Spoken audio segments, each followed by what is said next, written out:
Hello, everyone, and welcome to another episode of Dark Ocean. I'm your host, PJ Williams, and joining me on this episode is my good friend, Jehssye Ince. Is that how you say the last name? That's what my wife told me to say. Yeah, Jehssye Ince, right? Yes. Okay, Jehssye, how you doing today? Good. How are you? Good. I'm excited to have you back. If people remember, Jehssye joined me on Real Conspiracies to talk about Gravity Falls, which is one of my favorite episodes we've done on Real Conspiracies so far. That's a good one. And I thought it'd be great to have you back as we're getting this new podcast rolling. And you had the idea to talk about Harbingers of Doom. So preview a little bit about what you want to talk about, because I've got something I'm going to be bringing up at the end of the show. Right. So there's three that I want to cover. One being the oarfish, also known as the doomsday fish. Then a couple stories about some foxes, which are my favorite animals. And then also some deer.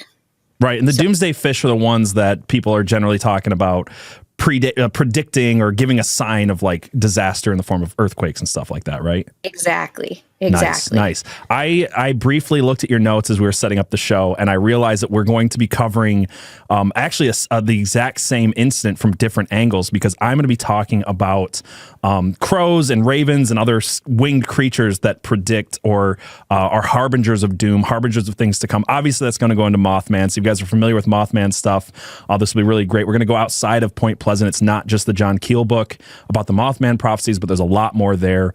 So we're going to be getting to all different kinds of harbingers of doom, from sea to land to air to all of it. So, kick us off with the oarfish. So oarfish, which they're just really crazy looking creatures, but they are said to be messengers from the sea dragon's palace that's under the sea. So it kind of gives you like those Atlantean kind of vibes to them. But the lore says that if you see them, that there's going to be an earthquake happening. And it's not just like a monster itself, it's bringing that message. So there's actually a TikTok from Ninjas Are Butterflies that I think describes it pretty well. All right, let's check it out. Speaking of California, August 10th, something washed ashore in California. The doomsday fish. Deep sea or Happen again. You called it. I thought I was going to go to Japan, though. Yeah, she did say Japan. Japan's literally right next to California. That's true. There's nothing in between it. It's ocean, baby. Yeah, so we got... Is that true? Yeah, it's right there. Only 20 oarfish have washed up in California since 1901. The California oarfish was indeed found just 2 days before a 4.4 earthquake struck the region that rattled LA. Isn't that so weird, though? Yeah, it seems strange because just this week also in Mexico, did you see that pyramid collapsed? Yeah. Literally a 1,000-year-old pyramid crumbling. Yeah, this one And segment. they had some rain and stuff, but it's like 1,000 years. And so everyone in that area is taking it as a bad omen. Like it is 100% they think it's a sign of something that's to come. So yeah. I'm going to go back and rebuild it. They're going to be like, no, please don't touch it. Like, guys, I'm here to help. I'm fixing the omen. It's okay. You're welcome. I will help you. Yeah, so who knows what's going to happen? Hey, a lot of stuff has happened in the world. Is coming to an end, but what can you do about it? You can't do nothing. I've seen this one, and I've been asked a lot about the oarfish stuff. And you said it goes back to like ancient mythology, right? So it's not just like a modern kind of noticing thing? No, so it goes back to the 17th century. And I can't pronounce how they actually say it. You sent me this. I'll play this for people. It's literally, let me just show this on screen really quick. Howtopronounce.com, which now that I know it exists, and now that people watching my shows know it exists, I'm going to get a lot of comments like, hey, why didn't you use howtopronounce.com? Because you're constantly not pronouncing stuff right. And that's definitely going to happen this episode because I didn't use this resource. But what is this word supposed to be? No, not how it's pronounced. What does it like mean? What's it supposed to mean? It is the Japanese name for the oarfish. All right, here it is for people who want to listen to it. Ragu no Tsukai. Yeah, I'm not Ragu no Tsukai. Ragu is not no Tsukai. Ragu no Tsukai. Ragu no Tsukai. There we go. That is the closest, probably still offensive way to say that word. Right. It's too fast for me to actually like get it in my head. Yeah. So talking about Ragu, Genotsukai. Yes. They are the servants and messengers of, I'm going to mispronounce this one. Should have used howtopronounce.com. There's a link there. Yeah. What was the next word? Sorry. Rajin. Okay. And it's the god of the sea. So oarfish is one of the 4 faces of the sea dragon's palace. It has big eyes, so it can see the past and the future. And that just reminded me of the Greek god Janus, that's supposed to have like 2 heads to see past and future. Most of what I found on them, though, were just like messengers. So there's not a whole lot in like the mythos of them. It's just like this brief message of doom. Well, it's interesting because messengers, I mean, that's going to come up in my part of this episode later, but it seems like messengers has that connotation, whether you're talking about Native American lore or Celtic lore or Greek lore. And I'll show this later with ravens and crows, but messenger kind of means like from the gods, generally speaking. So like prophecy is generally a part of that messenger role, as far as like all these mythologies go around like crows and ravens and stuff like that. Right, exactly. And I find it interesting because not only the oarfish, but some of the later topics, they were seen as good at first, and then some things happened to now they're the messengers of doom. So if you see one, you're supposed to be protected from disease and have a long life. So as at first it was very auspicious. It was like, you see it, you're going to have a pretty good life. And then the whole earthquake story started to happen. And some of what I found were saying like the oarfish is what ancient sailors thought were sea serpents. Right. I mean, we're going to show some pictures here in a minute. I'll just bring this one up that you have right here. Like, didn't realize how freaking huge these were. I just assumed it was like the silverfishes in Michigan. If people are from this area or know anything, a certain time of the year, we get all these like tiny little silver fishes that wash up on the shore. And when I heard the stories of oarfish, I always just assumed it was like that. Like thousands of like tiny little fish everywhere, not like these giant sea serpents. No, exactly. And that's the thing that amazes me about the oceans is we know less about the oceans than we do our own moon. And like, there's so much that's unexplored. Like one tidbit that we'll get into a little bit more later, these creatures live in the midnight zone, which is down to about 1,000 feet under the surface. There's a lot there that their sizes are misconstrued. Like you said, you thought they were tiny, and they're huge. Well, ginormous, right? I mean, I feel like it was in the 90s, and I don't have the exact date in front of me, but I remember as a kid, I first became fascinated with the ocean in like 2nd grade. And I think part of it was because around that time, we found out that giant squids were real. Like people had seen evidence of them wash up, and sailors had talked about them. And, you know, obviously the Kraken is most likely based on a giant squid or something like that. But it wasn't until the 90s, and I remember a rash of horror movies and things like that coming out about this revelation. Like these 300, I think it's 300 yards or 300 feet long giant squids are actually real, and once in a while they will come up either out of the midnight zone, or I think more likely it's that they die and wash up, like parts of them wash up. And at some point in the 90s, I think they found like a live one outside of the midnight zone, which is like confirmed these things exist. So when you see stuff like this washing up on shore, it's not something people are generally seeing, right? Like that's what makes the oarfish washing up so crazy. There was one that washed up on shore on a Bermuda beach in 1860 that was 4.9 meters. And unfortunately, I forgot to convert that to feet because no one knows meters. But again, they're described as a sea serpent. And what most scientists have been saying is when they actually surface, they're either sick, dying, or at least disoriented. Good morning, everybody. Something very, very special for us today. This is an oarfish. There we go. Now that is 20 of some of the floppiest kilos of deep sea rare fish. As I lay it as gently as I can, back onto the ice. Have a look at this. Yeah, that's all over my forearm. I'm just going to ignore that. The oarfish is truly one of the most mysterious fish that we occasionally see. Maybe once a year, every 3 or 4 years, we'll see one at the market somehow. This one's been caught on a hook and line, and I'll show you the proof later. But just look at how weird this thing is. Classic protrusible mouth. As you can see, normally that sits flush behind that bony plate, but when it shoots forward and creates a vacuum, that's probably 3 or 4 liters of water getting pushed through that mouth as quickly as it can. You can tell from the eye that they like to live deeper in the water column, and these oarfish tend to dwell between 200 and 1,000 meters deep, right down below penetrable sunlight. So that huge eye relative to the head and that huge pupil relative to the eye is a dead giveaway, with the outside acting as a reflector and concentrating any bioluminescence down in the far deep sea. Now, we don't know a lot about these fish. They've never been observed spawning. We think they do it in mid-water, free-floating. They are very soft and gelatinous of flesh. As you can see, they've got this hard, leathery, it's actually like a premium decorative leather. It's got these sort of nodules on it, and actually isn't too gross underhand once you remove the bias of how gross it all is and dead and that. What we do know is this: they at least eat squid, because as I was playing with it before, science, I could see the top of the leader and then the silver of the hook, and this was hooked right at the back around about near where the gills are, and that is a lovely squid that's still probably edible, though we're not going to, but that's how he was caught. Now, you're probably going to ask, why is it here?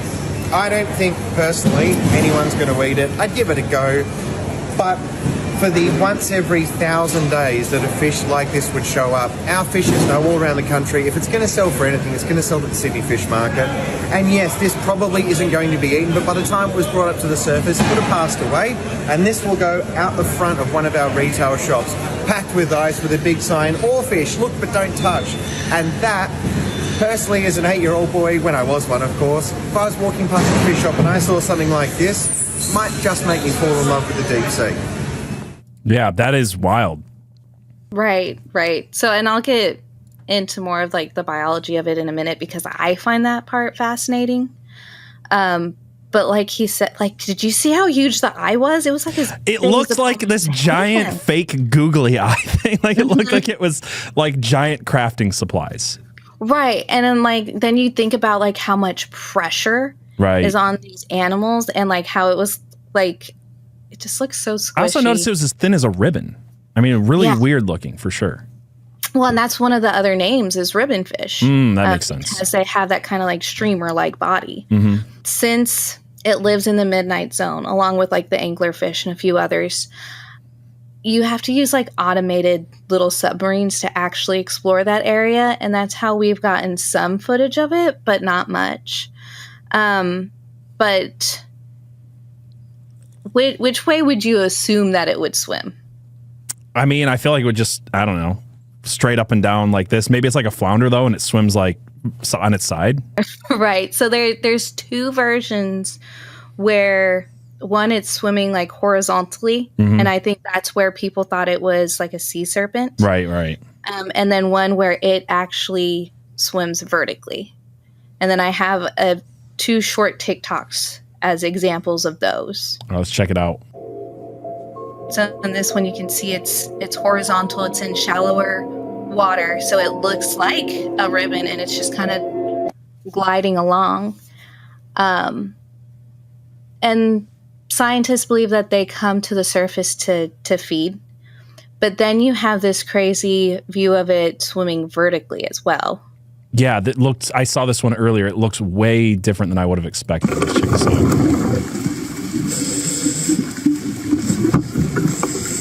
And then you can also see those two circles on it. Those are believed to be bite marks, and that's what's crazy, because like you see the divers next to it, so you can just imagine like how long this fish actually is. But those two bite, when I first saw this, I was like, what has teeth that big that would just like do a puncture wound like it's like a perfect hole, like a perfectly round hole, I mean. Yes. So I'm obsessed with the ocean, and after I watched it a few times, that's from a cookie cutter shark.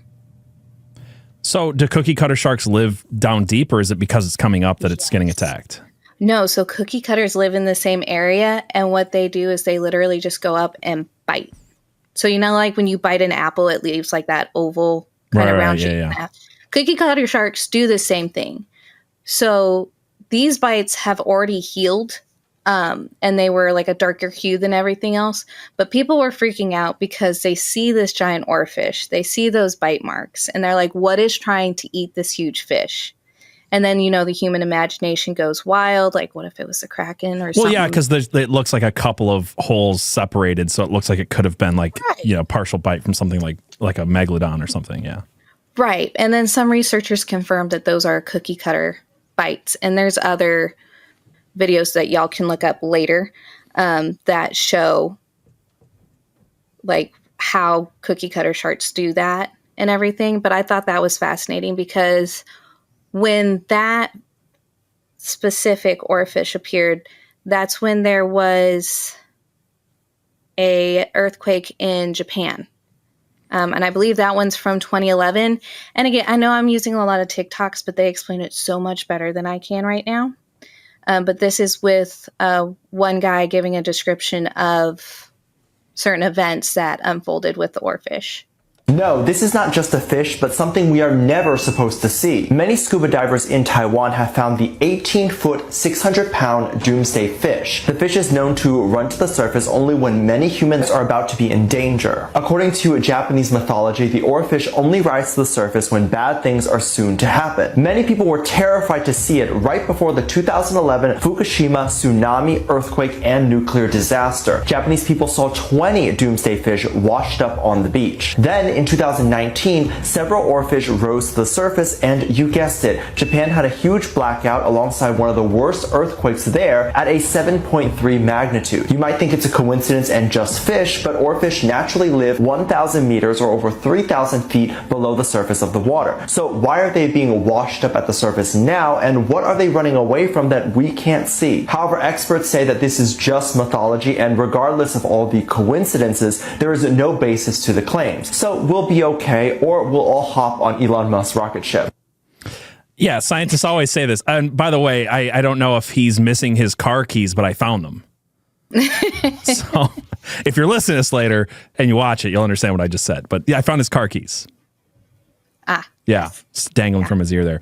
No, I mean, scientists always say this stuff, right? Like, oh, it's just mythology. And there's no way that mythology could actually match up to real life. And then we keep finding over and over and over again that, hey, maybe our ancestors were explaining something to us that we didn't have the scientific basis for. But I mean, I imagine there's probably something to this, right? Yeah, there is a little something to it. Like there were a few, like there was an earthquake in Mexico in 2006. And that one, it's kind of hard to get matches for like the exact date. Like when I was looking up earthquakes versus oarfish sightings, they were always a few months apart. So what was really annoying is when the earthquake happened and then there was the oarfish washed up afterwards. Right, exactly. So this happened in Mexico in 2006. There was one that washed up in Australia in November of 2016. But that one I hesitate to bring up because the earthquake that happened with that one actually happened in New Zealand.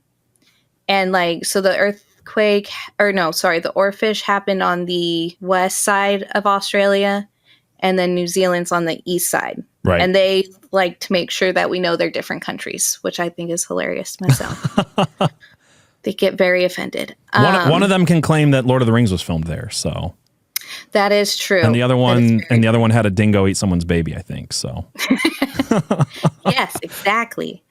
I mean, even California has seen oarfish and earthquakes have happened, and that one was October 13th of 2013.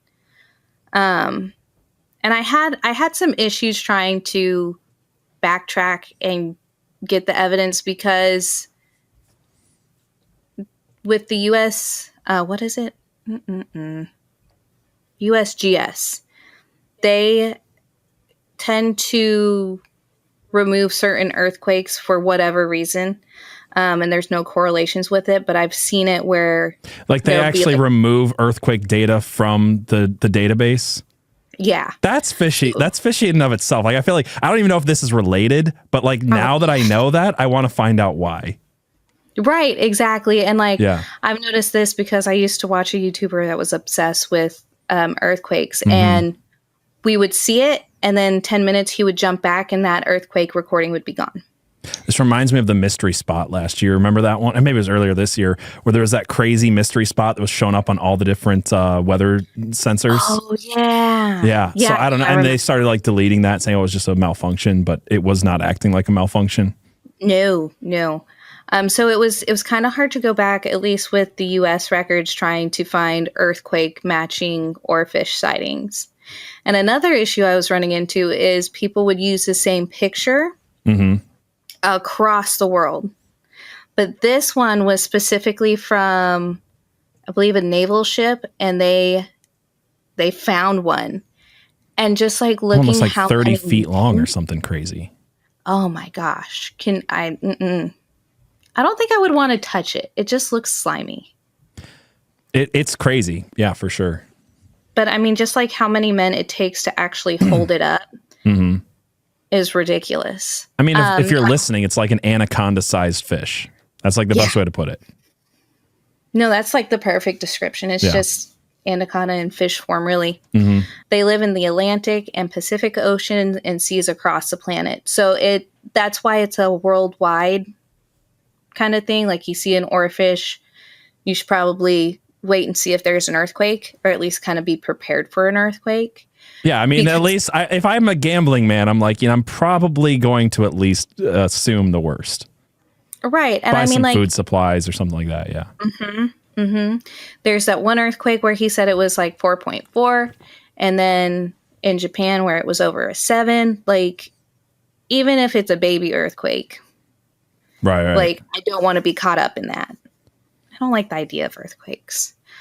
But kind of like the biology of oarfish, because that's where my mind tends to go. They're filter feeders, so they don't really have teeth. So they'll eat like the squid, plankton, krill, and crustacean. So they do tend to go up in the ocean at night to hunt those things and actually feed. They swim vertically, and it's more for like camouflage, because you can't really, you're looking for a fish like that, you would be looking for something really long instead of like really tall. And I kept coming across interesting things, like the length of, like the max length that people have seen. It kept changing. It was like 24 feet, 36. And then the longest one that someone said was 54 foot long. So these things are just absolutely ridiculous. Right. And with living in the midnight zone and us having so few examples, I mean, we really don't know how long the maximum length of these would be, right? No, and those are the only ones, like you said, those are the only ones that we've seen. Right. There could be bigger ones that are still down in the midnight zone and away from anything that might cause them to be disoriented or sick or something. Now, like the guy from the Sydney fish market was saying, like the meat is gelatinous, but that's because they're so far deep in all that pressure on them. So they're considered inedible. I don't think I would want to eat it. Gel meat, I'm good. Whenever they say like gelatinous like that, I think like the slime. That's what I think of too, yeah. I'm like, no, that would be really gross. I don't think I would even want to try it. Now, one thing that I found fascinating, but again, I love the ocean a lot, they don't have a swim bladder. Now, in most fish, they have a swim bladder that's filled with gas that helps them kind of orient, like it helps them swim. It keeps them lower. It helps them rise up. What oarfish have instead, they have like a jelly in them. And instead of gas, which the lower you go would expand, it has a jelly, so it doesn't do that. But that's what helps it swim. Now, it's interesting because that's what I think is messing with the oarfish when earthquakes are starting. I think, and this is a pure guess, I think that there's tremors or something that lead up to it, and it's messing with them internally, and it's making them float up to the top, or them being sick or ill, like if it's messing with the stabilizing buoyancy that they have inside, they're not going to know which way is up. It's like if you just get shot out of a water slide and then you're under the water, it takes you a second to get oriented and go to the top. Right. That's why I find this funny, because the automatic response that we heard earlier from scientists as well, this is all mythology, there's nothing correlating them. Yet when I looked into animals that have documentable reaction to seismic activity, I came across goblin sharks. I came across catfish, toads, snakes, elephants. Like, we know that a lot of animals, we can witness them moving away from certain areas or doing certain things. Snakes will come up out of the ground, for instance. Elephants will head for the hills. I don't know what happens with goblin sharks, but we know that these things do this now because they can sense seismic activity. So the idea that a giant deep fish with a gelatinous weird body would be affected by seismic activity and then therefore wash up on the shore as a precursor, as a harbinger of doom. Like, that just sounds like a perfectly normal scientific explanation that is being rejected, or the idea of it's being rejected because, again, mythology and science could never meet, is kind of the thing that I get from a lot of these people. Yeah, that's my thing. Like, there's evidence for it. Right. Like, and we're just kind of turning a blind eye. And what gets me is, like, we use animals in so many different ways where we know that they are good for sending us signals. Like, I'll trust a dog who doesn't trust a person. Like, That's fair. if a very calm dog starts barking at a person, I'm like, what is wrong with them? I don't need a scientific explanation. I'm just going to probably lean towards trusting the dog on this one. I really do believe that animals are used to warn us when we're being stupid. So. Gotcha. So you also have some stuff on foxes, I believe. Yes. Now, foxes are my favorite animal, so I was trying to be unbiased when I was looking stuff up and not just paint them in a good light and tell you how cute and fluffy they are. But in, I think it was Scotland, we have the foxes of Gormanston. And there's two versions of how this originally started. Now, it started with the 12th Lord there. And there's one story where he was actually fox hunting and he found a vixen, but she was guarding her cubs. So instead of, killing the fox, he left her alive so she could rear her cubs. Another version of that is that the vixen was actually a witch in disguise. So he still, not knowing that, he still spared the vixen's life. That's interesting because I've talked about werewolves in the past, and some of those tales, depending on where you go, are not even werewolves, they're werefoxes. And it's generally, I think, like a fox pelt or a fox belt. Mm-hmm. This is a totally different episode, but like people would strap on this belt and it would transform them into the visage of a wolf or a fox. So I'm trying to remember his name right now. Peter Stumpf was another one that was believed to have a belt. But besides the wolf thing, there are, I think it's specifically in Japan and a few other places, it's foxes. It's people who are transforming to foxes. Mm-hmm. Yeah. Right, exactly. And there's other ones that deal with like pelts or belts and then they transform. But again, right. Another episode. But what's fascinating about these foxes is they're said to predict the Lord's death. So again, with the first Lord, or not the first, the 12th Lord, the one that saved him, lived in Gormanston's castle, and it's the home of the Preston family. So when the 12th Lord was dying, the foxes went to stand watch in the 1860s. They went past all of the poultry and fowls in the castle's yards that they would typically eat. They went straight past it, and they started to camp out below the window of the 12th Lord. And they started playing and making noises as the night progressed. And the next morning, they were all crouching in the grass around the house. And they stayed in like that half hidden, like, because everybody could still see them, but they can tell that something was off. They stayed in those crouch positions in the grass and around the yards until the funeral procession finished and they were gone. The next one happened in 1876 with the 13th Lord's death.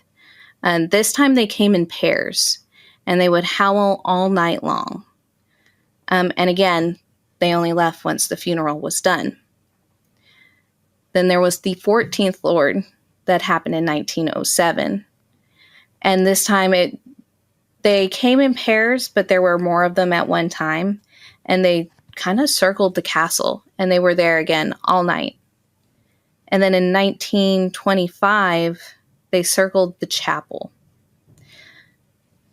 And in June of 1940, all the foxes were howling. But at that point, the castle had actually been sold and turned into a school for boys. So they weren't aware of all of the tales of the foxes. So in the 1940s, one of the members of the Preston family actually died in France at the Battle of Dunkirk. And they only found out about it like a day or two later when newspapers came out with the obituary. But he died on the same night that the foxes were going around the castle again. But that's it for that specific family. And with the Gormanston Castle and the Preston family, I just thought it was crazy that foxes would actively go there as the Lord was dying. Well, yeah, I mean, foxes too are one of the most like elusive creatures out there. They're just known to not be seen. Like every time that you see a fox, I've at least been told this my whole life. If you see a fox, it means there's probably a lot of them because they hide so well. So. Right. I mean, hunters will actually literally use the scent of a fox to make deer feel safe around a certain area because foxes are so averse to humans. Oh, I did not know that. Yeah. So if people are seeing foxes gathered, especially in 2s and 3s and however many there are, like that would be weird in and of itself. But then you add on to that it's every lord up until, the castle sold and even after that. It's a wild story.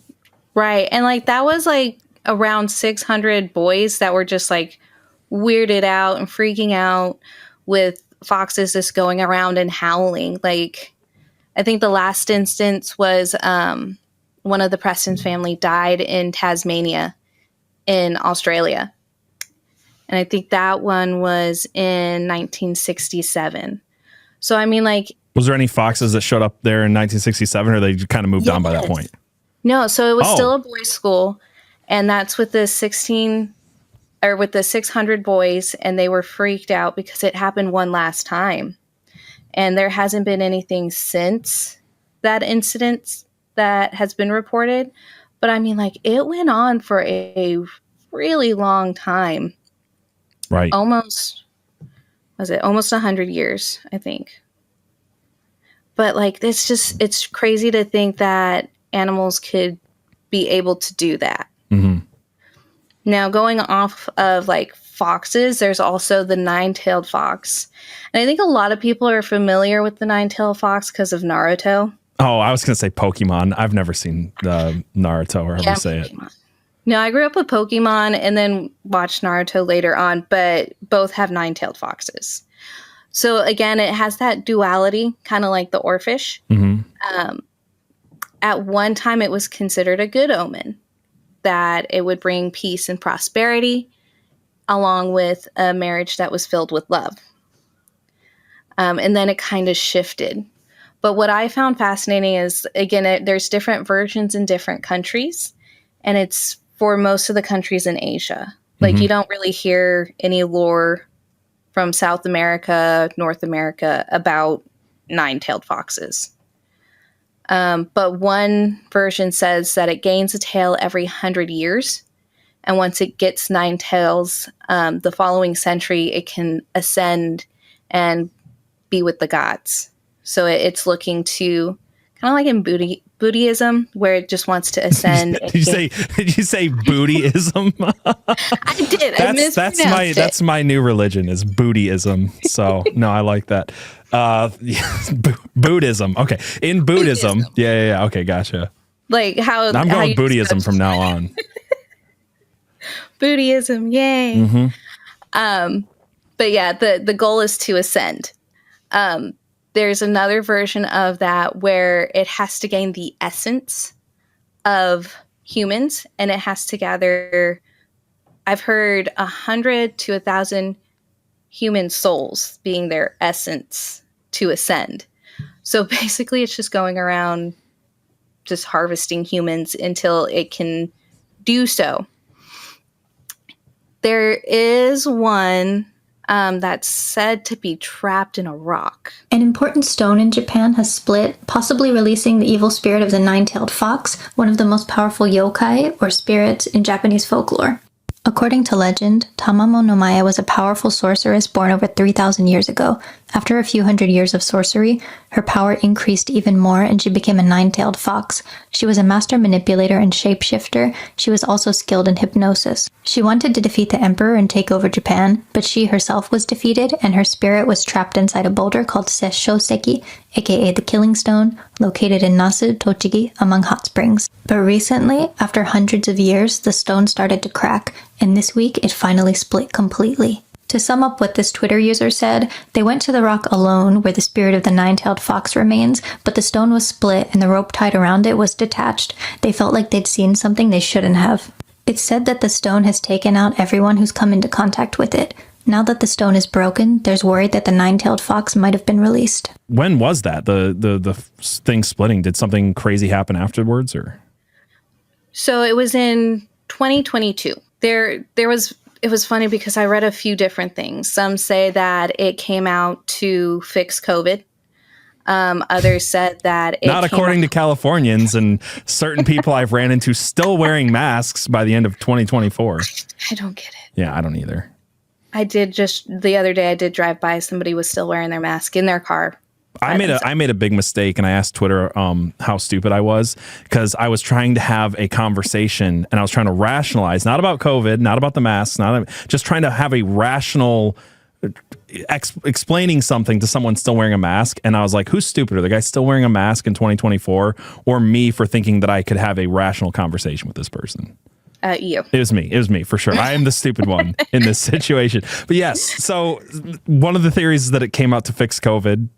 Yeah. The other was to end the Ukraine-Russia war. That didn't work. That did not work. And then another was just well, hold on. If it's a harbinger of doom, sorry, I'm not trying to cut you off. If this is a harbinger of doom, and this is according to this TikTok, March of 2022. I mean, could it have been a precursor to war? I don't know. That's what I thought. Like, I was like, I don't think it's. I guess it depends if you're looking at it as a good or a bad omen. And I think we're going to get into that more with Mothman. It's like there's a very different way that people are looking at it as like good or bad. And you already brought this up with oarfish, and I'll bring it up with crows and stuff in a minute. The ideas and the connotations seem to evolve and change from one extreme to the other. So I don't know if that has to do with like whether you're looking at these, pagan spirits as a good thing, like worshiping them and then hoping to get benefits. And then if you're not, it's like, well, in Christendom, in the medieval times, like some of these omens changed, the crows and ravens specifically, which I'll come back to. But I wonder if it has to do with that. Right. And I feel like it flip-flops because a lot of people see it as bad. There wasn't one specific thing that was said to go bad. It was like, obviously that one specific spirit tried to kill the emperor at the time, and then they trapped it in the rock. I don't know why a rock. And then they laid a rope around it to tie it together. And I forget what they did. It was like a blessed rope or whatever. They put a sealing thing on it to prevent it from that. It's called the Killing Stone. And I know why she can't say that on TikTok. You know how many red flags there are. But it's called the Killing Stone because supposedly if you touch the rock, you die. There's no evidence for that.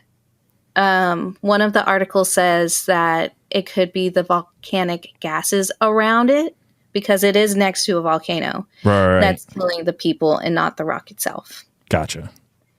So, yeah, I mean, it's kind of a mixed bag because there's not a lot one way or another, and there's not a specific natural disaster that's tied to it. It's more of like just deceiving humans and taking human life at that point.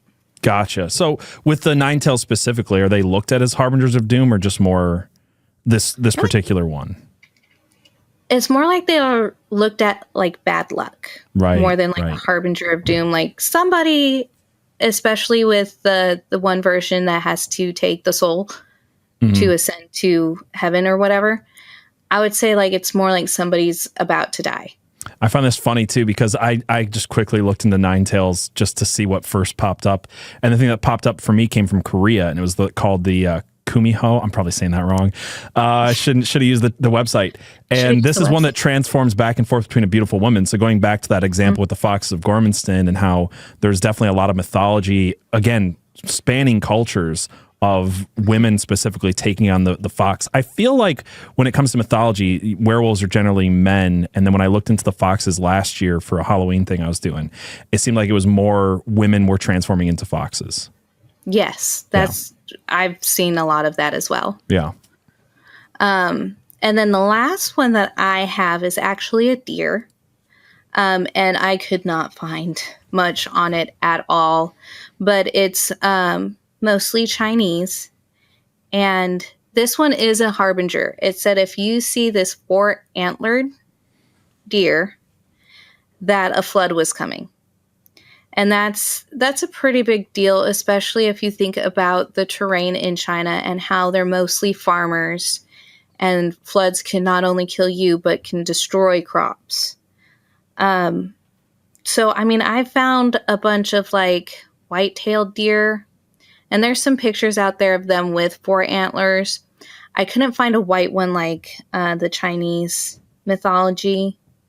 Other than just this like picture, but like a not an actual picture, but a drawing. Yeah.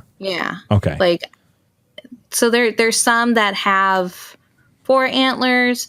They're not as common. But if you want to show the example, I thought it was kind of cool seeing. Yeah, that's pretty wild.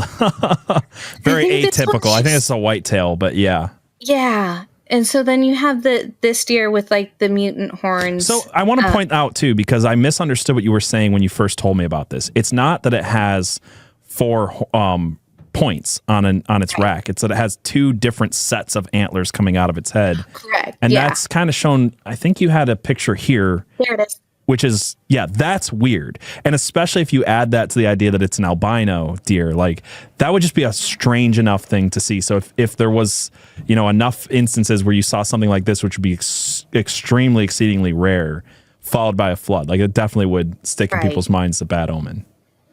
Right. And then like if you jump back to the other one and look at all of these depictions of it, it's called Fuzu, I think is how you pronounce it. We're going with it. Yeah, we're going with it. When you look up Fuzu, you get like just these, when you look at the adult deers that they're depicting, it just looks like the first picture. It just looks like a mutated deer antler. And I mean, correct me if I'm wrong, because you hunt, I don't. If you see something like that first deer that you pulled up, that's not good to continue in the gene pool, right? I mean, probably not. I guess it would depend on what you're trying to breed. Like I know people want like really atypical racks sometimes. This one's just weird as crap. It looks like a bush on its head, so I'm not gonna lie. Right. But yeah, I mean, you'd want to take that deer because it'd be at least a really cool looking, something on your wall, I guess. I feel like it's just weighing him down too. Yeah, his neck looks like he's in pain. Right. That's just a lot of weight. Yeah, he probably can relate to Dolly Parton. Yes. Yeah, for sure. But yeah, so fish bring earthquakes, foxes bring death, and deer bring flood. All right. So I've got something that maybe brings a little bit of all of that. And I'm going to be talking, one of the points I wanted to bring up, right? And I think we already kind of touched on this a little bit, but when people and cultures all over the world are having nearly identical myths and they have nearly identical symbolism, like I always pay a lot of attention. It starts to feel like a lot more than coincidence. And when I looked into ravens and crows, it seemed almost too weird, like how exact the stories, the mythology, the symbolism was with both of these across cultures that never would have, should have. And that's another argument of how much mobility cultures had and where they come from. That's a different episode, but like how similar these are. So with crows and ravens in particular, they're known across many cultures as harbingers of death and foreboding. For an example of cultures that wouldn't have connected, we've got the Celtic myth and the Native American tribes. They both saw ravens as messengers and guardians. So they were, and specifically because they were able to travel between this world and the spirit world. That also shows up in Greek and Hinduism as well, but I'm bringing these two up first as an example because these cultures should not have had any connection to each other, right? We're getting the exact same mythology, the exact same reasoning for why they're messengers of foreboding and how they do it. They're traveling between this world and the next. The Celts associated ravens with Morrigan, who's the goddess of war and death. So she would appear in the form of a raven on the battlefield, and that was a bad omen. That was warning the Celts that death and destruction was to come. This was going to be a particularly bad battle. Maybe they'd even lose this battle, but however this battle ended, it was going to be a lot of bloodshed. The Native American tribes also associated crows and ravens with impending doom, except for the Tlingit, and I'm totally getting this wrong, the Tlingit people, who had a slightly different perspective on that. They thought that the ravens were warning people of future dangers or even guiding them through the perilous times. So in both cases, we're getting the ravens warning you of something bad. The Celts would look at it more as like associated with Morrigan.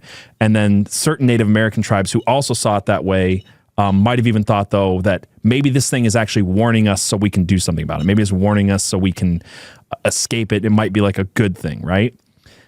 Medieval Europe depicted crows as harbingers of death and misfortune. They also said the appearance of crows near a home, like with your fox's example earlier, meant that death was coming. So we have another similar story of, if we see crows and ravens gathering outside of a home, the patriarch is going to die by the next day. It was kind of a belief in medieval Europe. Like the Celts, they also thought that if they saw crows gathering near a battlefield, that battle was going to be particularly bad. We have Japanese folklore. I should have done. Now I'm thinking about it. I should have used that pronunciation site. They have the Yatagarasu. I'm saying that totally wrong. Which was known as the three-legged crow. Which did you watch? Three-legged crow. Did you watch Game of Thrones at all? No, I somehow managed to avoid all of it. I didn't really watch it either, but I know that the three-eyed raven or three-eyed crow or whatever is what they call the little crippled kid because he can see the future. Well, I'm just saying it's I didn't similar. know that. It's similar, right? Just give the cripple a bad nickname. I'm totally getting this wrong. I think it's a three-eyed raven. But in this instance, in Japanese folklore, it's known as a three-legged crow. And this again was seen as a divine messenger or guide. It would appear to warn people of dangerous times or again to possibly lead people away from danger. We also have the Greek and Hindu mythology, where crows have a different connotation still, but similar to each other, which is that they represent wisdom and prophecy, right? So we're getting this dualistic idea that however these cultures are looking at crows and or ravens, they're looking at them as prophecy, as predictors of the future. You can look at that as like evil, like it's predicting doom and gloom and it's bad, or you can look at that as a warning, a guide, a savior figure of some sort. This is all going to make sense in a minute where I'm going with this. But the Greeks believed that Apollo could communicate through crows, and he would deliver insight and warnings to humans. So they associated with crows with Apollo, with prophecy, with foretelling. Hindu culture believed that crows were messengers between the living and the dead. Again, just like the Native American culture, just like the Celts. And that they connected the earthly world with the ancestors and the divine realms. So in certain Hindu rituals, they would use crows to make offerings to their ancestors. Basically, that the crows would then carry this on to the other realm, the spirit realm, and that they would bring back wisdom and prophecy to the living. So same exact story told again through all of these different cultures. Might have different words, but it's all about prophecy. It's all about foretelling. And then your perspective on it. And I noticed that like with medieval Europe, you've got the perspective that's more death, misfortune, bad, in modern Christendom. But then you've got other cultures that are very pagan or very, what's the word for it in like Japan where they believe in all the ancestor spirits? Maybe it's Shintoism. I don't know, but like there's another word for it. Is like the exact name. It's just animism, things like that, ancestor worship, right? That have a Hinduism as well does this, where they have a more positive connotation of this. If we do things right and communicate with our ancestors and give certain offerings to the dead, then we can, this crow or this black winged figure in the sky will impart wisdom and prophecy and foretelling to us. It just kind of brings to mind, like you said, in medieval Europe, like I just think of like the plague doctor mask, how it kind of resembles. Oh, yeah, I didn't even think about that. And how they think it's related to death. So that popped in my mind. Yeah, no, that makes sense. That might be the same symbolism, right? Yeah. Yeah. So the reason I think all this is fascinating is because all of this bears resemblance to another winged creature And this winged creature may have actually warned people about the Chernobyl nuclear disaster. Right. Right. So in the days leading up to April 26, 1986, there were several workers in a control room of the nuclear power plant in northern Ukraine, and they all claimed to have seen this creature that is known now as the Black Bird of Chernobyl. So we got the crow imagery right there. And they described this a little bit differently, though, than a crow or a raven. They described this as a large, dark, headless creature with gigantic wings and fiery red eyes. So those that saw this, they started getting plagued with terrifying dreams. They even said that they experienced threatening phone calls. And days later, after they started seeing this black winged humanoid, the reactor number 4 of the nuclear power plant exploded, and with the entire city of Pripyat. Wow, I've just picked an episode with a lot of things I can't pronounce. Was then evacuated. The entire city is evacuated. So if you guys are familiar with the Chernobyl nuclear disaster, that's what happens. Nuclear reactor explodes, melts down, whole place is evacuated, and all of these descriptions of the what is it called again? The Black Bird of Chernobyl. I was looking to. They sound very similar to another story that I was familiar with, which is Mothman. Right. Right. Question.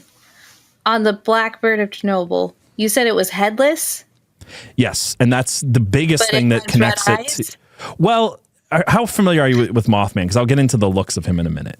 Well, I'm more familiar with Mothman than I am the Black Bird of Chernobyl. It's just, it trips me up when they're like, it's headless, but it had red eyes. Well, no, because here, I'll show you. I was going to bring this up later, but this is a depiction of Mothman. And this depiction shows a little bit more of a head. But very often, Mothman is depicted as having like the shoulders and the head and that whole area be the same thing. So the eyes are basically in the torso. So this one gives him a little bit of a head, but no neck, right? Right. So the Mothman is described as a 6 to 7 foot tall winged being with dark grayish, blackish fur that has glowing, huge red eyes like the size of bicycle reflectors. And that sometimes there's like a lump for a head, but there's no neck. And sometimes the head and the shoulders and all of that is just one unit. It's just like straight across like a mounded thing at the top with the eyes like where the chest would be. And that's why they're saying it's headless. Exactly. Yeah. Okay. Headless, but with eyes, as in there's no neck. Like the head and shoulders and all of that is just one mass. So I'm just taking it too literal. Well, I mean, it's kind of hard to describe as a head without a neck, like the way that we would think of it. Right. Yeah. That's true. That's true. Okay. Right. Just like one continuous thing. So better way of than saying headless would be no neck. Right. So this is a depiction of the Mothman. And for people who are not super familiar with Mothman lore, Mothman first started appearing, or like the name for Mothman, I should say, first started appearing from the cases that happened in Point Pleasant, West Virginia, starting November 15th, 1966. So the first sighting of Mothman, of what we would come to know as Mothman, because again, I'm wondering if these depictions of crows and ravens and things like that we're seeing throughout mythology, which are throughout history mythology, are actually talking about something that they didn't have any way to call something else. Like we call it Mothman. You know, we're still associating it with moths in our minds because we don't know how else to describe it. I think that actually came from a Batman comic where there was a bad guy called Mothman back then, and they just like correlated this to that because of the similarities and the way the comic book drew Mothman. Right, because I mean, like with the human mind, we always tried to find what we know in something that we don't. Right, and that's what makes me wonder, like, if people are talking about the same exact beings showing up before death and destruction throughout all of history, and they're calling it a crow, they're calling it a raven, and it's kind of interchangeable, is what all they're really saying is giant black winged thing? Probably. I mean, that's kind of the question, right? Like, does Mothman go back long before Point Pleasant, West Virginia? It's kind of the question that I'm asking. Yeah. So for people who are not familiar with Mothman lore, this started in November 15th, 1966. And this one, two young couples named Roger and Linda Scarsbury and Steve and Mary Mallett claimed to encounter a mysterious creature near an abandoned World War II munitions plant that has been known as the TNT area. And a lot of people believe that this is kind of his home during this time of these hauntings that lasted for about 13 months. I think John Keel in his book even said he went there. He didn't see Mothman, but he walked into the presence of Mothman, because every witness describes that once it's close enough, they become completely paralyzed with fear. And it's something beyond like, I saw something scary. It's like a physical reaction to being in the vicinity of this. So I think in John Keel's book, it was either him or maybe it was Gary Barker, somebody who went out there. It's been a minute since I read the Mothman prophecies, so I'm going off of memory on this one a little bit. Got into the vicinity of it in the TNT area and like completely froze. And then as soon as he found the area where he was close enough, he was walking back and forth between, like 2 feet forward, complete paralyzing fear, 2 feet back, doesn't feel anything at all. So it's like a very physical thing. Right. Is another. That's crazy. Yeah. So these two young couples, they ran into Mothman while they were out there, what was later believed to be his lair. And they described it again as tall, winged humanoid with large red eyes that reflected light. They tried to flee the area, but the creature followed their car. That was another thing that Mothman would do, was literally chase people. And they said that even though they accelerated to high speeds, like it was flying, keeping up with them the entire time. And it only stopped chasing them once they actually reached the town of Point Pleasant. When they got to the town of Point Pleasant, they described this to police, and the police took them seriously because neither couple was known to be pranksters. They weren't really into trouble, and they all appeared to be genuinely terrified. So this gave it some credibility. What also gave it credibility is that there were 2 other sightings that exact same night from different people in different areas. One of those witnesses was a guy, I have this somewhere in my notes, named Newell Patridge. And he lived about 100 miles away from Point Pleasant. And he said that he was sitting there watching his TV when all of a sudden it started to go on the fritz. And then he heard this high-pitched whining noise outside of his house. He goes outside to investigate, takes his dog with him. And this is when he notices these 2, what he thought were bicycle reflectors, these red bicycle reflectors. He then realized that as the creature moved, that it was not bicycle reflectors, it was eyes.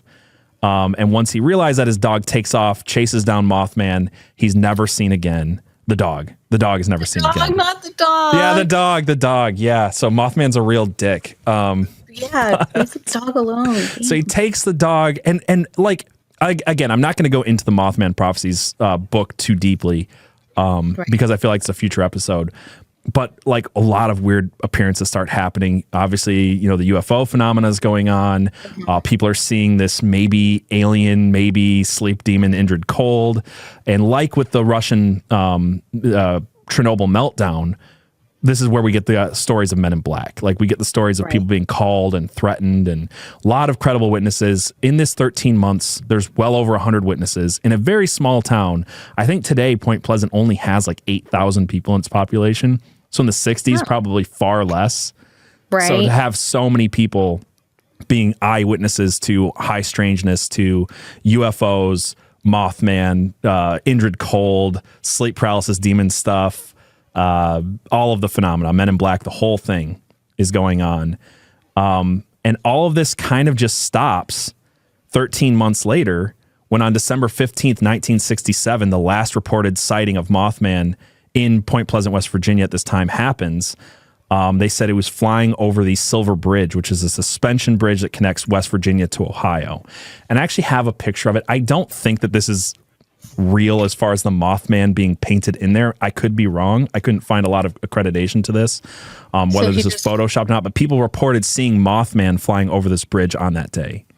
So he just flew into the void that's Ohio? The void that's Ohio, yes. That's the problem, is Mothman left West Virginia to Ohio, which doesn't really exist, and then he just blipped away. But he doesn't go away. He doesn't go away. We'll come back to Mothman. Some people said that he landed on the top of the bridge that morning, and then by 5 p.m., I think it was 5:07 p.m. that day, the bridge collapses during rush hour under its own weight, killing 46 people. So Mothman then, at this point, Mothman goes away, the high strangeness kind of clears up, and people start asking the question, like, was he here to warn us specifically about this bridge collapse? And that's where you get the idea of the Mothman prophecies, the idea that Mothman is in this area to warn the people of West Virginia and Ohio about a upcoming disaster. Right. Well, if I saw Mothman at the top of the bridge, I'd just go home for the day. I probably would too. I'd probably turn around and just not go on that bridge for sure. Definitely not. But Mothman did not actually disappear into Ohio and is gone from memory forever. He continued on because 11 years later, we get this story from Freiburg, Germany, which is about a group of miners that had a close encounter with death. And the witnesses described this winged creature, again, humanoid, big winged creature, no neck, red eyes. And what they said is he emitted this ear-splitting scream. And it was terrifying, and it was so terrifying that this Mothman chased the miners right out of the mine, and as soon as they left the mine collapses. And they called him the Freiburg Shrieker. That's what they called him in Germany in the 1970s, but people since have linked this encounter to Mothman, asking the question, okay, well, is Mothman again prophesying doom and maybe even trying to warn people and get them out of the area? So we've got the similarity again to crows, to oarfish, to foxes, to all of these harbingers of doom. The question then becomes, through our mythology and through all this stuff, like, is it a malevolent spirit? Is it good? Is it bad? Is it warning people? Is it not doing anything about it though? Like maybe it's just an observer, and we'll come back to that concept in a minute because I've got other examples. Another example of this happened in 1999 with the Russian apartment bombings. This was a series of explosions in Moscow and other Russian cities that resulted in the deaths of nearly 300 people. The Russian government blamed the Chechen military for this attack, and this became the catalyst to the Second Russian-Chechen War. And this all happened after Vladimir Putin became the new prime minister. And the war again was popular, so then he becomes the president months later. So I find this interesting that like around the turn of the century, we've got both Putin and Bush coming in and maybe committing these false flags to become, popular and stuff like that. Suspicious. It's pretty widely accepted that this was a false flag. Like even Wikipedia is like, this is probably a false flag. Like even Wikipedia is a little bit conspiracy. Yeah, it's on Wikipedia too, though. Well, I always find it funny when Wikipedia is like, this conspiracy is probably true though. So it's so. I mean, I was talking about this on the first episode of Dark Ocean, but false flags are one of those things that they only have to last for so long, and then every historian and every news person and everybody's then allowed to say that it was a false flag because the damage is done, and who cares, right? Like we all kind of know now that Ukraine committed a false flag against Russia 2 years ago or a year ago or whatever with the Nord Stream 1 and 2 pipeline bombings. I know not everybody believes that 9/11 was a false flag, but most things throughout American history are false flags as far as the Spanish-American War because of the USS Maine and the Gulf of Tonkin incident and stuff like that. So it's just a normal thing throughout history, unfortunately. Talking about the bombings, prior to these bombings, though, there came reports again of a mysterious Mothman-like figure around Moscow. It's not super well documented. It's kind of folklorish. It's kind of just internet rumor at this point. Right. But it is a thing. I want to jump ahead to April 2009, but obviously we're going to be skipping over a huge one, which is September of 2001. And there's even like memes and t-shirts on the internet like, why didn't Mothman warn us about 2001? I don't think that there was any real Mothman sightings. I'm pretty sure this is a bad Photoshop. But this one you'll find on the internet is like, here's a picture of Mothman flying near the Twin Towers before. No. There's not like any real reports and sightings. It's kind of another one of those like internet things that people have just gone along with. I think if there was more to it, this would make all the lists for Mothman. It doesn't make almost any of the lists because everybody knows that this picture is a Photoshop and there's not really a lot of evidence that there was Mothman sightings in New York predating 2000, the 2001 Twin Towers attacks. It's daytime. It's very clearly a Photoshop. But so the theory around this is that all of the other ones are natural disasters, I guess, but that doesn't go with the Russian apartment bombing, which again is also a less documented one. Or the bridge. If you take, well, it's naturally occurring. It wasn't like someone blew it up on purpose. Okay, so like some of the theories are that the Russian apartment bombings and the 2001 Twin Tower attacks, there wasn't actually Mothman sightings. And the reason for that is because everything else happened naturally instead of like, set of explosions or something like that were set up. I don't know. That's just a theory. But April 2009 is another maybe natural, but there's definitely a lot of debate on this one as well. Disaster. It's not like natural disaster as far as like an earthquake or something. But in April 2009, the residents of La Junta, Mexico, described seeing and hearing and being chased by a large creature with huge wings and glowing red eyes. And soon after these encounters, this area experienced the first swine to human transmission of the swine flu. Oh. Do you remember 2009 with the swine flu epidemic? This is the first time I saw people wear masks in public, and I was like, you guys are weirdos. 2009. Yeah, I do, because I was still living in Colorado, and we stopped eating pork for a little bit, but nobody was wearing masks or anything. Gotcha. Yeah. So La Junta, Mexico, this area of Mexico is what experienced this huge, severe outbreak. This is what spread and made a worldwide epidemic, was from Mexico. I think people forget that one. Probably because we didn't have our rights trampled on and our businesses shut down and all that stuff. But it was a big deal in 2009. I mean, it was, everybody talked about it. It made it into a Transformers movie, like the whole plot of, anyway.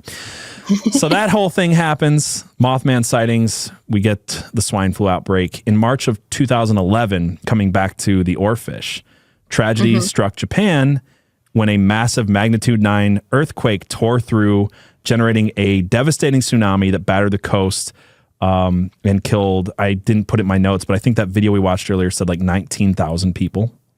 Yeah. Big deal. Obviously, it also was bad enough that it caused the Fukushima nuclear power plant to be cracked and damaged and create all kinds of devastation there. And the plant went into a nuclear meltdown. And I actually have the story here, a firsthand account. This is from journalnews.com, a firsthand account of someone who had seen Mothman leading up to these events. I'm going to share that here. So it says, in the days leading to the deadly Japanese earthquake and massive tsunami, a witness named Marcus Puels claimed to have made a sighting of what he describes as the Mothman in the area. Puels said that he had been in Japan on business in February of 2011, and he decided to stay with a friend who had long lived in Japan teaching English in the rural town of Okuma in the Fukushima region. One day, the two friends went out to look around the town. In the evening, they went to the seaside, walking along a trail that meandered near the Fukushima nuclear power plant. At this point, still in normal working condition, with no hint as to the major disaster and specter of doom it was to become. As they walked along, Puels claims that he heard a sudden whoosh, which he at first took to be the sound of the nearby ocean waves crashing against the rocks. But his mind was changed when the sound repeated and then followed by an ear-piercing shriek, the likes of which he'd never heard before. His friend heard it as well, and as did a couple who had been on the same path out for a romantic evening stroll. We heard it again, Puels would say, the whooshing noise, followed by an ear-pitching scream that shook me to my bone and made the hairs on the back of my neck stand on end. We looked around for the cause of the noise, and when we heard the sound again, the best way I can describe it is a city bus's brakes when they're in need of service, loud and ear-splitting. We both continued to look around when my friend's attention was drawn towards the plant by another nearby couple.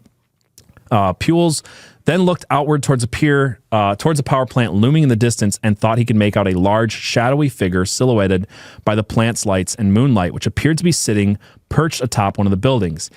As he stared at it, trying to figure out who or what it could be, the figure suddenly unfurled what looked like massive set of black wings and took to the sky, where it circled the plant several times.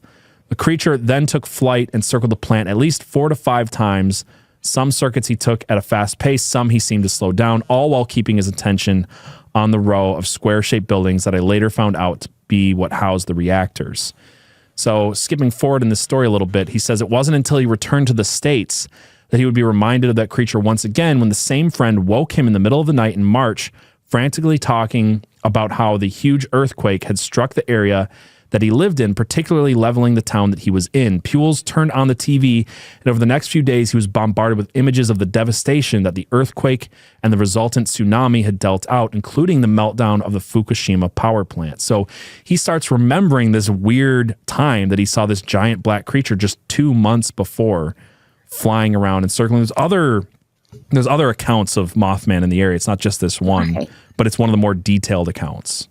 Yeah, so much for romantic walks near nuclear plants. I was thinking the same thing. I'm like, who goes for romantic strolls near a nuclear power plant? Yeah, just saying. Like, my thing if that's your thing, if that's romantic, maybe seeing Mothman like adds to that, you know? Listen, I have some friends that go to specific locations because they're haunted and they're all about horror and stuff. I'm like, I don't want to mess with that. I'm good. Don't want to go near nuclear plants, but, you know, Yeah. You can only do so much. What comes to my mind with this one specifically is like moths drawn to the flame. Like if those reactors were already getting hot and if Mothman is real. He just came there because the light was on? It was just warm. He just wanted to warm up. Yeah, just very moth-like activity. I'm just saying, like, if we... Mothman can't actually sense the future. He's just drawn to things like a moth to the flame. I like that. Mm-hmm. Yeah. Yeah, we're going to go with that. Nice. So there's obviously other sightings of Mothman around. You can read about sightings of him in South America and other places. But to stick with the theme of Harbinger of Doom, there's one particular hotspot that Mothman has occupied for the last 15-ish years following the Fukushima, if I can speak today, power plant incident. We start seeing Mothman appear in large numbers, and these are the largest numbers of anywhere since Point Pleasant, really. Right. Showing up starting in the 2010s. And I want to point out before I even get into this, there's nothing that I could find, and I mean, we would know it. There's nothing in this area that makes me think that the Mothman, if he is a harbinger of doom, has met his mission yet, if he's warned people yet. And considering that Point Pleasant was 13 months, it would be weird that it's like 13 years that he's been in this area. And that area is Chicago area, specifically around Lake Michigan. The idea of the Lake Michigan Mothman has been, his home. And there's actually a book on this. I'll show it here. This is called The Lake Michigan Mothman, High Strangeness in the Midwest. I lost by Tobias Wayland. And I'm not going to go fully into this book. I think that having Tobias Wayland on the show at some point to go through this theory further would be a lot of fun. But yes, he's noticed this pattern. And a lot of people notice this pattern. In fact, and I'll link this in the description for people watching. There is a steady bunch of reports happening from the 2010s, and Phantoms and Monsters actually made a map cataloging every single incident report. That map is here. So, yeah, if you're listening, you really should see this part because I can't even get the number because how high these are stacked on top of each other. But I'm seeing 179 here. I mean, there are so many in Chicago. It's insane. So is it just sightings? Like he's not really doing anything, or is there like stories that go on? There's stories. Those? So if you look on the left-hand side of the page, we can see that this is about the O'Hare Mothman, which is July 22nd, 2021. And it has a description. They actually took the description from witnesses. One of the biggest, most people who saw it was at the Chicago O'Hare Airport in 2021. There's also a bunch of sightings that were corroborated in 2017. I believe it was 2017 that this started to really get people's attention, and then this kind of backfills like people who started calling in with like, hey, I have stories and stories predating that. But it seems like this really started in 2017. It still seems to be ongoing. Obviously, we've got reports in 2021. It wasn't COVID related because we have ones following all the way up to 2022, I think. I don't know if they're still updating this, but I haven't heard anything that says that these have stopped. Right. Yeah. So these also started getting sent into MUFON, again, starting in 2017. And I've actually got these 3 MUFON incident reports that all happened. MUFON is. So the Mutual UFO Network. Oh, right. Right. So according to, this comes from the singularfortean.com, which is who Tobias Wayland works for. I think he might have wrote this article. But what he's referencing here is different MUFON cases, and he gives the case number. And he says 3 separate witnesses reported seeing an unidentified flying humanoid over Chicago between 10 p.m. April 15th and 2 a.m. April 16th, according to MUFON. This is in 2017. And the first case here says we were about 2 miles out on the lake just off of Montrose when about 10 p.m. we were enjoying ourselves, and I happened to look up and saw what looked like a giant bat, not like a fox bat, which I looked up and saw was the biggest bat. This bat was as tall as my husband, who is 6'4" or even bigger. It was solid black with eyes that seemed to reflect the moonlight. This bat was blacker than the surrounding night sky and was perfectly silhouetted against the moonlit sky. The bat circled the boat 3 times in complete silence before heading off to Montrose. It quickly blended in with the night sky and was gone in seconds. And then it goes on to describe how MUFON looked into the weather at the time and all that stuff, which is the first thing you do in a UFO report is you look at the weather and make sure that at least that is matching up with the story. And they're kind of verifying this story. They started getting other incident reports about the exact same night with similar things. This one is the second report from that night. It says, as we talked about work and our families, we heard what sounded like a bird flapping its wings. One of my homies yelled out that he saw a huge lacuza, which at the bottom it tells you it's a Mexican folklore for an old woman or witch or a bruja. So we saw what was like a huge witch over by the road. We walked over there and saw what looked like a big owl. As we walked up to it, the owl stood on its 2 feet and looked right at us. We saw what looked like a huge witch, except it was about 6 feet tall and really big. It had large glowing red eyes and was completely freaking everybody out. We all yelled, and this time it took off into the air and took off towards North Avenue. This thing freaked us out and scared all of our kids. We continue on to 2 a.m. We got a third report. This is on April 16th, 2017. It says, I arrived at work at 2 a.m. at the Chicago International Produce Market just off of Damon, and I walked across the parking lot. A bunch of guys were staring up at the sky, so I looked up and saw the biggest freaking owl I've ever seen. I'm 6'2", and I'm guessing this thing was at least a foot taller than me. It was completely black except for having bright yellowish/reddish eyes like a cat. It stood there for a minute or two, staring at everybody before shooting up into the sky and disappearing. It made everyone feel very uneasy and only took off after some guys threw some rocks at it. So I don't have to read the whole incident report, but you get my point. Is there are 3 separate incident reports from MUFON on the same night. And this kind of, like with the Point Pleasant thing, is what kicked off. And in both cases, 3 incident reports, exact same night. It was 1967, now it's 2017, which I find interesting. And we're just continually getting Mothman sightings throughout Chicago and even into Minnesota and Wisconsin. 13 years. 13. Sorry, say that again. You said that the sightings have been going on for 13 years? Well, no, I don't know exactly when they started, but like the interest in it started in 2017. I think they started even before that, but it's been 13 years since the Fukushima disaster. These things start after that. So yeah, but they're just so weird. And like, also, I'm not sure I would start throwing rocks at it. I feel like that's fair. That's fair. But what I find interesting is like if the Mothman is actually predicting future events, harbinger of doom and death, like this is a lot of sightings in a very big area, a very populous area. And it makes you wonder, like, is what's coming, if this is true, if that's the pattern, like what's coming to Chicago and when's it going to happen? I'd move from Chicago, but that's just me. I don't like hold on, let's just be fair. I would just move from Chicago because it's Chicago.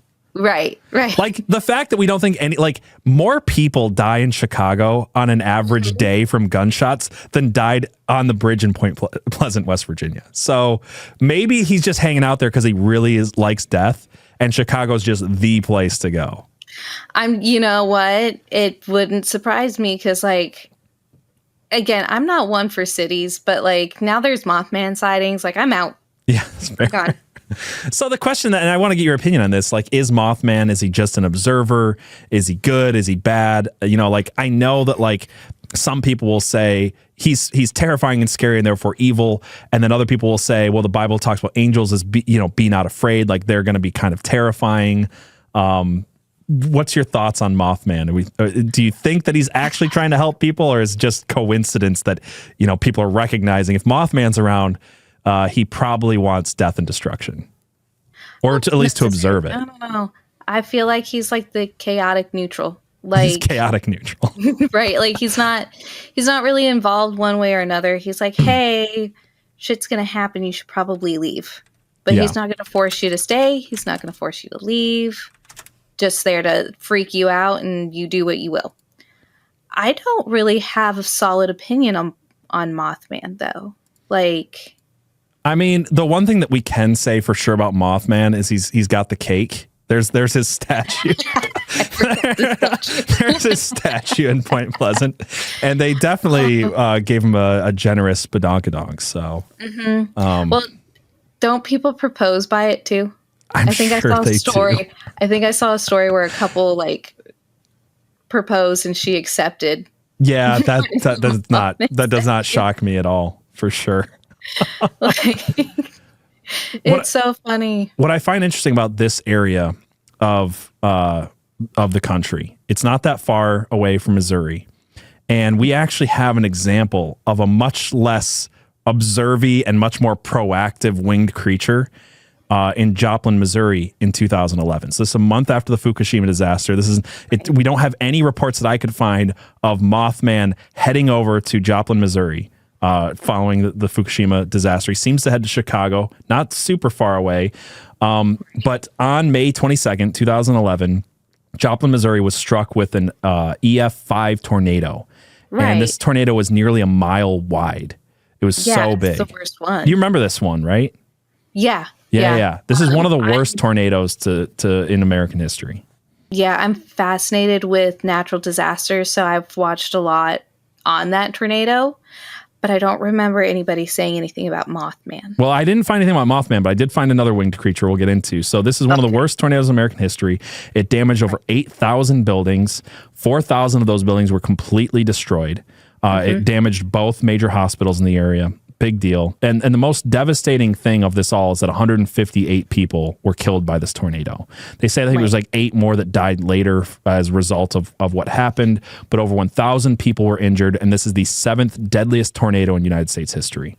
So again, sounds like a Mothman thing to do, is to go there and warn people or whatever, but we don't get Mothman. Instead, the children who survived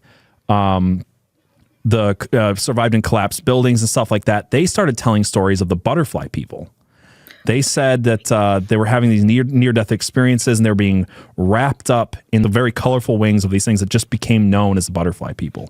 They'd show up out of thin air. They'd shield children from falling debris. There's stories of them whisking kids away from all this stuff. And the stories seem to generally come almost exclusively from children. And these are children all over the city of Joplin, Missouri, all over the area, independent of each other, telling the same exact story. This winged creature coming in, giant, colorful type butterfly wings, shielding them from debris and saving them, wrapping them up safely and taking them away. And if you go to Joplin, Missouri today, these stories are so well known and so popular that you will see butterflies. They actually put these big butterflies in front of the Welcome to Joplin, Missouri. They put them up around businesses. They've painted murals all over the cities, kind of commemorating the butterfly people. Interesting. Yeah. So I don't know. There's definitely, just the symbolism of it makes me think Mothman, like demonic, evil, whatever. Butterfly people is a way that children are describing angels. But what's your thoughts on this? That one puts me more in the mindset of angels. Kind of intervening and saving the kids. Doesn't give me much Mothman vibes. Right. But it is interesting that they described it as butterflies. Yeah. I found that very interesting. So I thought I would try to end this on a little bit more of a positive note. I wanted to talk about owls in this episode as well. Mothman has been compared to the sandhill crane, which is kind of retarded. And then other people are like, well, the sandhill crane's got a large neck. What about owls? And obviously some of the reports are like, this is the biggest owl-like-ish thing that I've ever seen, and all of that stuff.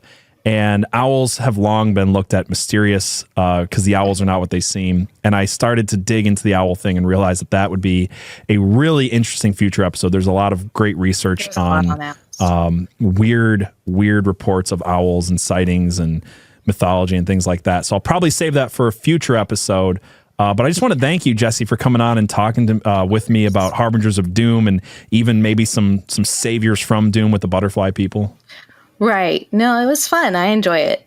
All right. Well, thank you guys for watching and listening to Dark Ocean. Please give this podcast a 5-star review. It would really help. I've got a link in the description that will help you do just that. If you're watching this on YouTube or Rumble, give it a thumbs up, share it, do all that great stuff. And remember, everyone, the world is a dark ocean and we're just swimming in it. I hope I can shed some light. Have a great night and God bless.